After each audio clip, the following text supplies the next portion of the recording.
आज press conference रखने के पीछे जो कारण है वो कारण कहीं ना कहीं आप भी जानते हो, हम भी जानते हैं। हमको लगता है कि जब से चुनावी प्रक्रिया आचार संहिता लगा है, बीच में तमाम तरह की उठापटक हुई, बीच में हमारे यहाँ घटना भी घटी जिसको लेकर के लगभग 14 दिन हम लोग क्षेत्र से बाहर।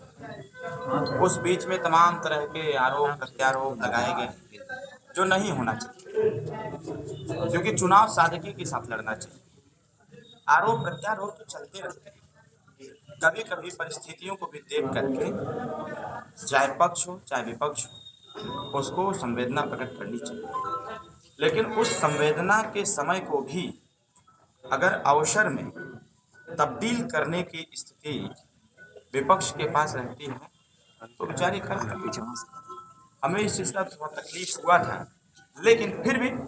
जनता है, और जनता तो सत्ता परिवर्तन भी करना जानती है, सत्ता से हटाना भी जानती है, सत्ता में लाना भी जानती है। और कई दिनों से हम देख रहे हैं, हम सबके नेता माननीय ओम प्रकाश राजभर जी जो राष्ट्रीय अध्यक्ष हैं उत्तर प्रदेश सरकार के मजबूत मंत्री के तौर पर भी, और एनडीए गठबंधन में एक मजबूत पार्टी के तौर पर भी हम लोग पूर्वांचल बार बार हर बार, क्योंकि विपक्ष के पास कोई एजेंडा नहीं है घोसी लोकसभा के सर्वांगीण विकास के लिए कोई एजेंडा नहीं। एक नाम का हमको लगता है कि विपक्ष के लोग बार बार उस नाम की चर्चा कर रहे हैं। हम तो ये जरूर कहना चाहेंगे कि विपक्ष के जो लोग भी हैं तो उस नाम का सदुपयोग कर रहे हैं, तो सबसे पहले उनके आदर्शों पर चलने की आवश्यकता है, क्योंकि एक आदर्शवादी विचारधारा के साथ ही हम विकासवादी कार्य की जो कल्पना है, और ही सिर्फ एक कल्पना ही नहीं, उसको हम आगे मूर्त रूप में भी ला सकते। आज के प्रेस कॉन्फ्रेंस में हम तो ये कहेंगे कि कल नामांकन दर्ज हुआ और चुनावी समर में हम सब लोग कूद पड़े हैं। बात होनी चाहिए इस क्षेत्रीय मुद्दे पर। जिस प्रकार से बार बार विपक्ष के द्वारा ये कहा जा रहा है, एक प्रश्न भी पूछे जा रहे हैं कि ये बताने का काम करें कि आखिर उत्तर प्रदेश और देश की सरकार ने उसी के लिए क्या किया। तो वो वाला तो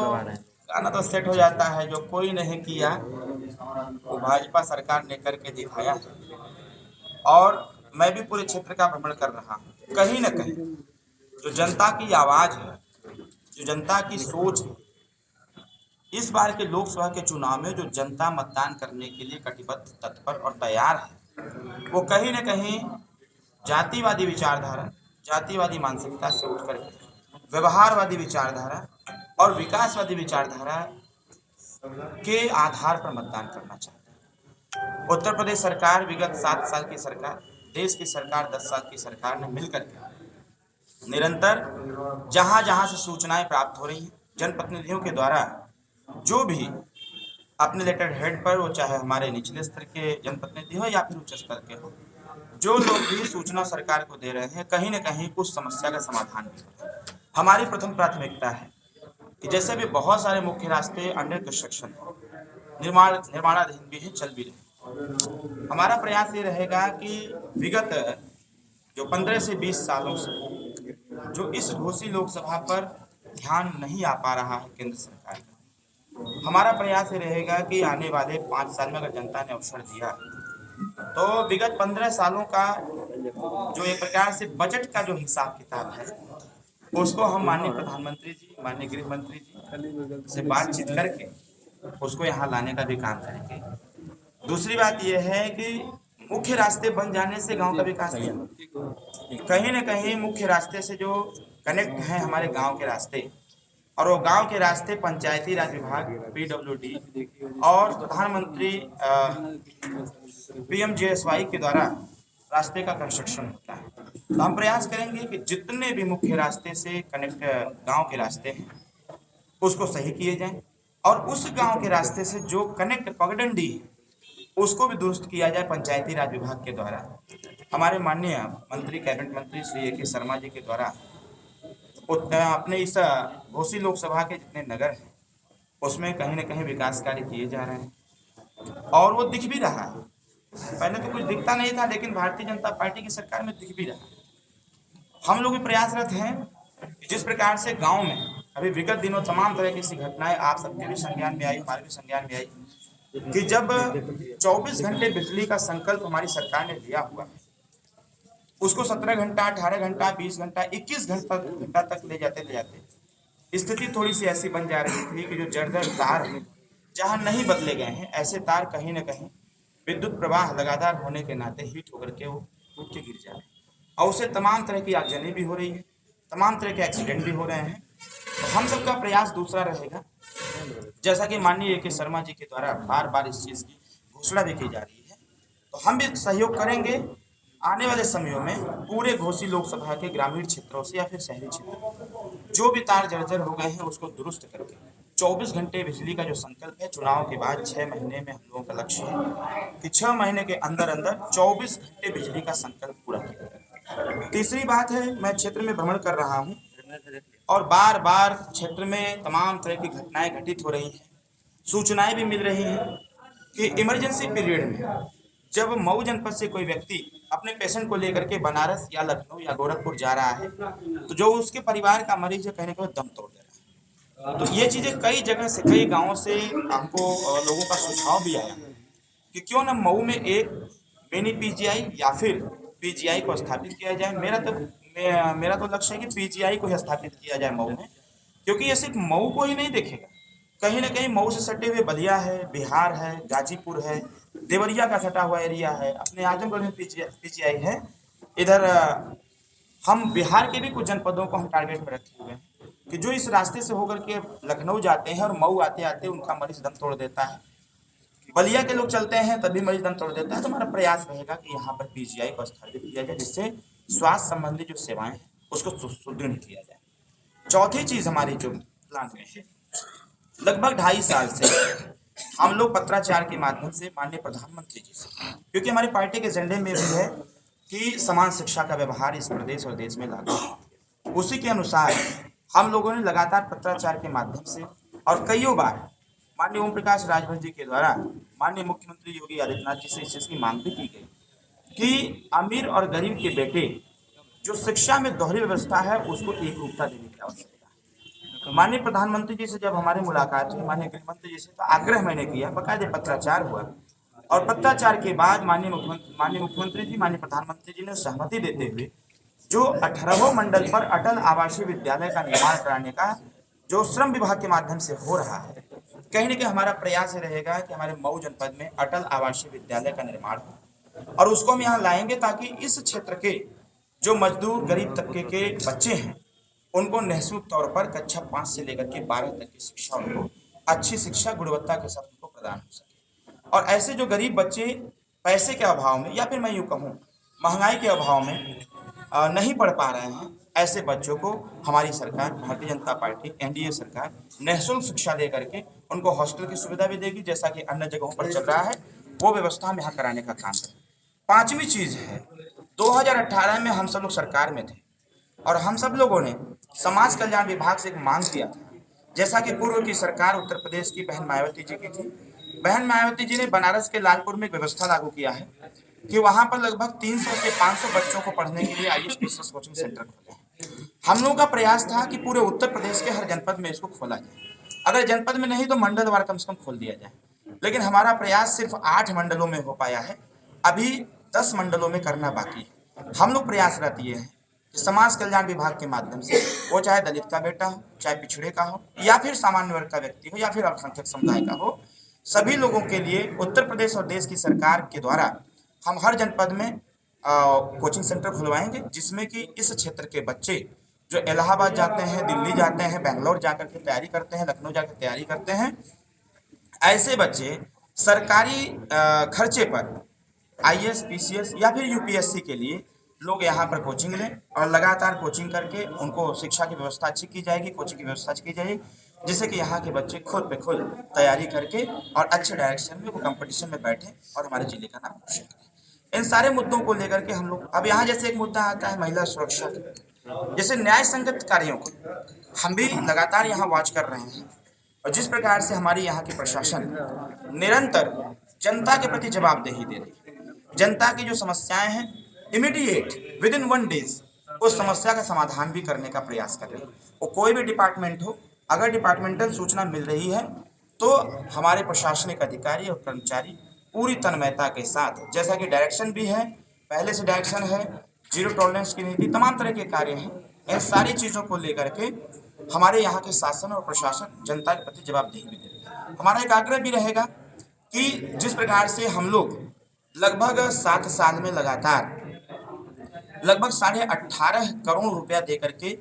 जो गरीब हैं, असहाय हैं, अपने परिवार का या खुद का इलाज नहीं करा पाते हैं, ऐसे लोगों के लिए हम लोगों ने भी, जब हम लोगों को जानकारी हुई तो उत्तर प्रदेश सरकार के विवेकाधीन कोष से एज एक जनप्रतिनिधि के तौर पर हमारे नेता माननीय ओम प्रकाश राजभर जी ने बहुत सारे लोगों का इलाज कराया, और सिर्फ इलाज ही नहीं कराया, अपनी व्यवस्था दे करके भी, अगर सरकारी धन से संपूर्ण इलाज नहीं हो पाया तो अपनी व्यवस्था दे करके हम लोगों ने उस गरीब का इलाज भी करवाया, और इलाज के साथ साथ अगर उसको लखनऊ एडमिट कराया हूँ, बाकायदे साधन संसाधन दे करके उसको घर तक छोड़ने का भी बंदोबस्त हम लोगों ने बनाया। इसके साथ साथ अभी हमारी सरकार ने जिस प्रकार से आयुष्मान कार्ड की बात कही है, 70 साल की अवस्था पूरा किए हुए व्यक्ति को आयुष्मान कार्ड दिया जाएगा और उनको 5 लाख रुपए तक का इलाज निःशुल्क दिया जाएगा। तमाम तरह की जो आयुष्मान कार्ड अभी पिछले दफे से बनना चालू हुआ, और एक जो छोटी सी विसंगति इसमें है, जिसको हम लोगों ने माननीय मुख्यमंत्री जी को भी अवगत करा रखा है, कि जिस प्रकार से 6 परिवार पर ही आयुष्मान कार्ड बनने का जो प्रावधान है, कहीं न कहीं अधिकारियों का प्लान रहा है, लेकिन इस पे हम लोगों ने माननीय मुख्यमंत्री जी से भी बातचीत किया है, और सेंट्रल गवर्नमेंट में भी हम लोगों ने इसकी चर्चा किया है, गृह मंत्री जी से भी, माननीय राष्ट्रीय से चर्चा किया हुआ है। चुनाव के बाद स्थिति ये हम लाएंगे कि जिस प्रकार से परिवार कल्याण भारत सरकार के द्वारा और परिवार नियोजन विभाग भारत सरकार के द्वारा एक योजना चलाई जाती है, छोटा परिवार सुखी परिवार, हर स्वास्थ्य केंद्र पर दीवारों पर लिखा गया है हम दो हमारे दो। तो जब सरकार का संकल्प है हम दो हमारे दो, तो फिर आयुष्मान कार्ड कहीं न कहीं जो 6 यूनिट का बाधक है ये ब्रेक होना चाहिए, और ब्रेक किया भी जाएगा। और जो भी व्यक्ति परिवार में है, वो चाहे 1 हो, 2 हो, 3 हो, 4 हो, 10 हो, सभी लोगों का आयुष्मान कार्ड बने, जिससे कि उनको सरकारी सुविधाओं का लाभ हो, स्वास्थ्य संबंधित सेवाएं उनको सुदृढ़ तरीके से प्राप्त हो, और प्राप्त हो जब उनको होगा तभी वो अपना इलाज भी करा पाएंगे और अच्छी प्रकार से खेती से ठीक ठाक कर पाएंगे। इसके साथ साथ जो हमारे युवा साथी बार बार विपक्ष आरोप लगा रहा है बेरोजगारी का, स्वाभाविक तौर पर शिक्षा का स्तर बढ़ रहा है, शिक्षा के लिए जिस प्रकार से हमारी सरकार बच्चियों की शिक्षा के लिए कक्षा 1 से लेकर MA तक की व्यवस्था बना रखी है। अभी अभी हमारी सरकार ने, केंद्र सरकार ने 33% आरक्षण की बात जो महिलाओं के लिए किया है, मेरा मानना ये है कि 33% आरक्षण को अभी आगे लागू करके उसको और इजाफा किया जाएगा, जिससे अगर देश के संचालन में, इस देश की संस्कृति और सभ्यता के निस्तारण में अगर महिलाओं का 50% भागीदारी और योगदान है, परिवार कल्याण में और समाज के कल्याण में और परिवार के संस्कार में, परिवार के काम में अगर महिलाओं का योगदान बराबर है, तो हम लोग आने वाले समयों में जनता आशीर्वाद देती है, सदन में अरविंद राजभर जाते हैं तो 50% आरक्षण की चर्चा हम करेंगे। वो हर क्षेत्र में होगा, चाहे नौकरी का क्षेत्र हो, क्योंकि तमाम बच्चियां अभी पढ़ लिख रही हैं, उनको पढ़ लिख करके सिर्फ और सिर्फ शादी विवाह में इन्वॉल्व कर दिया जा रहा है, बच्चियों को नौकरी तक नहीं मिल पा रही, रोजगार नहीं मिल पा रहा है। हमारा प्रयास ये होगा कि हम सदन में जाकर के इस पे भी सरकार का ध्यान आकृष्ट कराने का प्रयास करेंगे, कि जिससे कि बच्चियां जो पढ़ लिख करके होनहार हो रही हैं, उनको हर क्षेत्र में भागीदारी सुनिश्चित हो 50%। जो हमारे युवा साथी, अभी पूर्वांचल एक्सप्रेसवे आया हुआ है, पूर्वांचल एक्सप्रेसवे को लेकर के तनातनी हुई है, समाजवादी कहती है हमने, हमारा प्रपोजल था और भारतीय जनता पार्टी ने उस प्रपोजल को आगे किया। मेरा मानना यह है कि कोई भी सरकार जब भी कोई आधारशिला रखती है, सरकार फिर आवे या ना आवे, लेकिन नेक्स्ट सरकार जो आती है वो उसको मूर्त रूप में लेते हुए, कार्य रूप प्रदान करते हुए उस कार्य को कराने का भी काम करती है। पूर्वांचल एक्सप्रेसवे के अगल बगल में तमाम ऐसे जमीन एक्वायर किए जा रहे हैं। जब मैं विभाग का मिनिस्टर था उत्तर प्रदेश में 2018 में, लघु उद्योग विभाग मेरे पास था, मैंने एक प्रपोजल बनाया हुआ था खास करके अपने पूर्वांचल के लिए, क्योंकि हमारे मांग में है पूर्वांचल राज्य, हम बार बार पूर्वांचल राज्य की मांग करते रहते हैं। इसके पीछे यही कारण है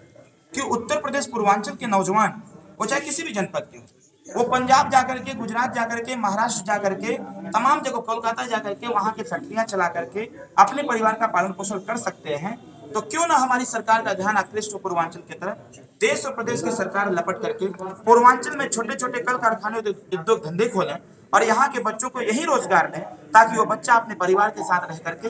नौकरी करे, रोजगार करे और रोजगार करके अपने परिवार के साथ रहें। इससे हमारे प्रदेश की भी इकोनॉमी बढ़ेगी, इसके साथ साथ परिवार भी उसका मजबूत होगा, उसके जो छोटे छोटे बच्चे हैं पैसा मिलेगा, उसके बच्चे पढ़ेंगे भी और आगे भी बढ़ेंगे। कहीं ना कहीं हमारी सोच सरकार की योजनाओं को पूर्वांचल में लाने के साथ साथ पूर्वांचल के युवाओं को रोजगार देने का भी है, और रोजगार के साथ साथ उसकी सामाजिक, शैक्षणिक, राजनीतिक और आर्थिक दृष्टि से उसको मजबूती देने का भी मेरे प्लान में ये रखा हुआ है। इसके साथ साथ छोटे बच्चे हैं, जो नौनिहाल बच्चे हैं, छोटे छोटे जो गांव में रह रहे हैं, सरकारी विद्यालय का कायाकल्प करने की आवश्यकता है। अभी मैं आ रहा था, आते समय मैंने देखा कि जिस प्रकार से समाजवादी पार्टी की सरकार ने मिड डे मील की व्यवस्था चालू किया, हमको तो लगता है कि ऐसी व्यवस्था को बंद कर देना चाहिए। अभी मैं आते समय देखा कि एक सरकारी विद्यालय में जिस प्रकार से बच्चे थाली लेकर के एक सरकारी मशीन पर ही उस थाली को मिट्टी लगा करके उसको धोने का काम कर रहे थे। कहीं ना कहीं ये युग विज्ञान और प्रौद्योगिकी का है, कहीं ना कहीं ये समय विज्ञान, प्रौद्योगिकी, साइंस और टेक्नोलॉजी का है। तो उस सरकारी विद्यालय में मिड डे मील की व्यवस्था को थोड़ा सा सही करने की आवश्यकता है, मैन पावर को बढ़ाने की आवश्यकता है, और सरकारी विद्यालय का कायाकल्प करते हुए वहां पर कंप्यूटर एजुकेशन सेंटर बनाने की आवश्यकता है, कि जिससे छोटे छोटे बच्चे उससे अट्रैक्ट हों और कंप्यूटर का ज्ञान लें। क्योंकि जब तक देश की शिक्षा प्रणाली में, प्रदेश की शिक्षा प्रणाली में तकनीकी शिक्षा नहीं आएगी, तब तक शिक्षा का स्तर बढ़ने वाला नहीं है। मुझे याद है जब हम समाजवादी गठबंधन में थे, तो माननीय अखिलेश यादव जी हमसे एक बात कह करके बहुत मगन हो रहे, बहुत खुश हो रहे थे। उन्होंने हमसे कहा कि मैंने एक व्यवस्था ऐसा किया था कि जो गांव के बच्चे हैं, सरकारी विद्यालय, उसमें हमने मिड डे मील की व्यवस्था कर दी। हमने कहा ये व्यवस्था एकदम टोटल दुर्व्यवस्था में तब्दील होगी और इसको नहीं करना चाहिए था। जितना पैसा आपने मिड डे मील में लगाया, उतना पैसा अगर सरकारी विद्यालय का कायाकल्प करते हुए दिल्ली के तर्ज पर